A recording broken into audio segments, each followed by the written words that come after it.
ఓ భగవతే వాసుదేవాయ. కార్తీక మహాపురాణం 15వ అధ్యాయం. వశిష్ఠ ఉవాచ. ఓ జనక నరేంద్ర, కార్తీక మాసంలో ఎవరైతే హరి ముందర నాట్యం చేస్తారో వాళ్ళు శ్రీహరి మందర వాసులవుతారు. కార్తీక ద్వాదశి నాడు హరికి దీపమాల అర్చించే వారు వైకుంఠంలో సుఖిస్తారు. కార్తీక మాస శుక్లపక్ష సాయంకాలాలలో విష్ణువును అర్చించే వాళ్ళు స్వర్గనాయకులు అవుతారు. ఈ నెల రోజులు నియమంగా విష్ణు ఆలయానికి వెళ్ళి దైవ దర్శనం చేసుకునే వాళ్ళు సాలోక్య మోక్షాన్ని అందుకుంటారు. అలా గుడికి వెళ్ళేటప్పుడు వాళ్ళు వేసే ఒక్కొక్క అడుగుకు ఒక్కొక్క అశ్వమేధ యజ్ఞ ఫలాన్ని పొందుతారు. కార్తీక మాసంలో అసలు విష్ణుమూర్తి గుడికే వెళ్ళాలి. వాళ్ళు ఖచ్చితంగా రౌరవ నరకానికో కాలసూత్ర నరకానికో వెళతారు. కార్తీక శుద్ధ ద్వాదశి నాడు చేసే ప్రతి సత్కర్మ అక్షయ పుణ్యాన్ని, ప్రతి దుష్కర్మ అక్షయ పాపాన్ని కలిగిస్తాయి. శుక్ల ద్వాదశి నాడు బ్రాహ్మణ సహితుడై భక్తియుతుడై గంగా పుష్పాక్షత దీప ధూపాక్ష భక్ష నివేదనలతో విష్ణువును పూజించే వారి పుణ్యానికి మితి అనేది లేదు.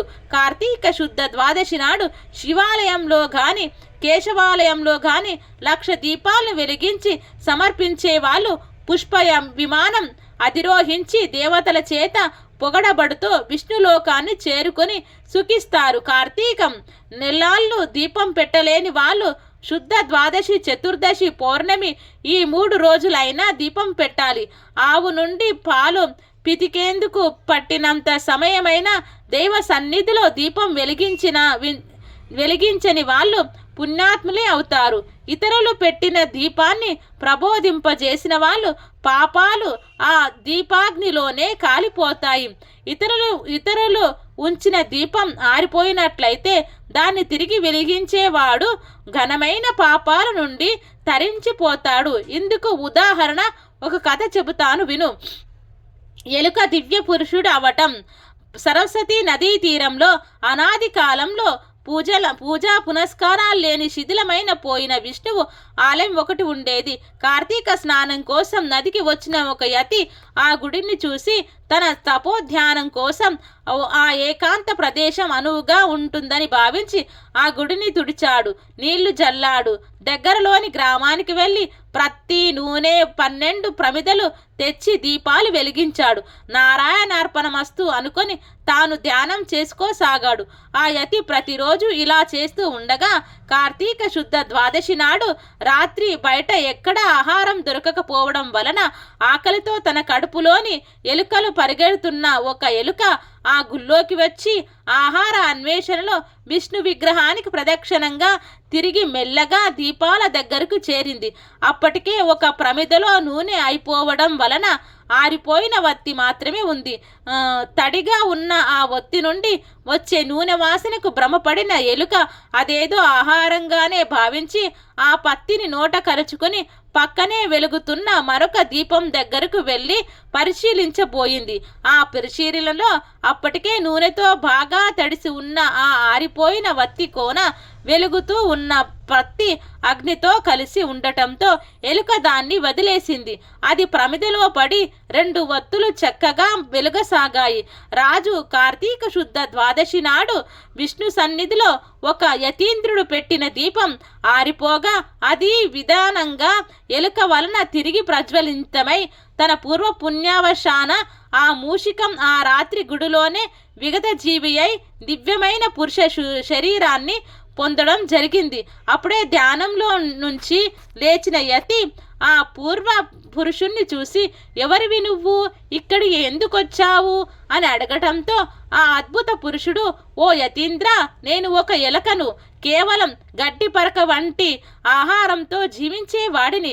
అటువంటి నాకు ఇప్పుడు దుర్లభమైన మోక్షం ఏ పుణ్యం వలన వచ్చిందో తెలియడం లేదు. పూర్వజన్మలో నేను ఎవరిని ఏ పాపం వలన ఇలా ఎలుకను అయ్యాను, ఏ పుణ్యఫలం వలన ఈ దివ్యదేహం పొందాను. తపస్సంపన్నుడివి అయినా నువ్వే నాకు వివరించు, నేను నీ శిష్యుణ్ణి దాసుణ్ణి అని అంజలి ఘటించి ప్రార్థించాడు. తక్షణమే ఆ యతి తన జ్ఞానేంద్రియంతో అంతా దర్శించి ఇలా చెప్పసాగాడు. బాహ్లీకోపాఖ్యానం. నాయన, పూర్వం నువ్వు జైమినో గోత్ర సంజాడునివై బాహ్లీకుడు అనే బ్రాహ్మణుడువు, బాహ్లీక దేశ వాస్తవ్యుడివి అయినా నువ్వు నిరంతరం సంసార పోషణ కోసం స్నాన సంధ్యలు విసర్జించి వ్యవసాయం చేపట్టి వైదిక కర్మానుష్ఠానురాలై బ్రాహ్మణును నిందిస్తూ ఉండేవాడివి. దేవతార్చనను అన్నిటినీ విడిచిపెట్టి సంభావనలతో ఆశతో శ్రాద్ధ భోజనాలు చేస్తూ నిషిద్ధ దినాలలో కూడా రాత్రింబవలు తినడమే పనిగా బ్రతికావు. చివరకు కాకా బలులు, పిశాచ బలులు కూడా భోంచేస్తూ వేద మార్గాన్ని తిరిగావు. అందగత్తె అయిన నీ భార్య కందిపోకుండా ఇంటి పనులతో సహాయార్థం ఒక దాసిదాన్ని తాకుతూ దానితో మాట్లాడుతూ హాస్యాలు ఆడుతూ నీ పిల్లలకు దాని చేత భోజనం వగైరా పెట్టిస్తూ నువ్వు కూడా దాని చేతి కూడానే తింటూ అత్యంత హీనంగా ప్రవర్తించావు. నీకంటే దిగువారికి పాలు, పెరుగు, మజ్జిగ, నెయ్యి అమ్ముకుంటూ సొమ్ములు కూడబెట్టావు. అంతేకాదు ధనానికి ఆశపడి నీ కూతురిని కూడా కొంత ద్రవ్యానికి ఎవరికో విక్రయించేశావు. ఆ విధంగా కూడబెట్టినది అంతా భూమిలో దాచిపెట్టి అర్ధాంతరంగా మరణించావు. ఆయా పాపాల వలన నరకాన్ని అనుభవించి ఎలుకవై పుట్టి ఈ జీర్ణ దేవాలయంలో ఉంటూ బాటసారుల దైవపరంగా సమర్పించిన దేవద్రవ్యాన్ని అపహరిస్తూ బ్రతికావు. ఈరోజు మహాపుణ్యవంతమైన కార్తీక శుద్ధ ద్వాదశి కావడం వలన ఇది విష్ణు సాన్నిధానమైన కారణంగాన నీ ఎలుక రూపం పోయి ఈ నరరూపం సిద్ధించింది. పై విధంగా యతి చెప్పింది విని తాను గత జన్మలో చేసిన పాపాలకు ప్రాయశ్చిత్తంతో ఆ యతి యొక్క మార్గదర్శనంలోనే ఆ మరుసటి నుండి కార్తీక శుద్ధ త్రయోదశి, చతుర్దశి, పౌర్ణమిలు 3 రోజులు సరస్వతీ నదిలో ప్రాతః స్నానాన్ని ఆచరించి ఆ పుణ్యం ఫలం వలన వివేకవంతుడై బ్రతికినంత కాలం ప్రతి సంవత్సరం కార్తీక వ్రత ఆచరణ మంచివాడిగా మసులుతో అంత్యంలో సాయుధ్య మోక్షాన్ని పొందాడు. కాబట్టి కార్తీక శుద్ధ ద్వాదశి నాడు భగవత్ పారాయణుడై స్నాన, దాన, పూజ, దీపమాలార్పణలు మొదలైనవి అర్చించేవాడు శ్రీ మహావిష్ణువుకు అత్యంత ప్రీతిపాత్రుడు, పాప విముక్తుడై సాయుధ్య పాద్యాన్ని పొందుతాడు అని విశ్వసించు. 15వ అధ్యాయం సమాప్తం.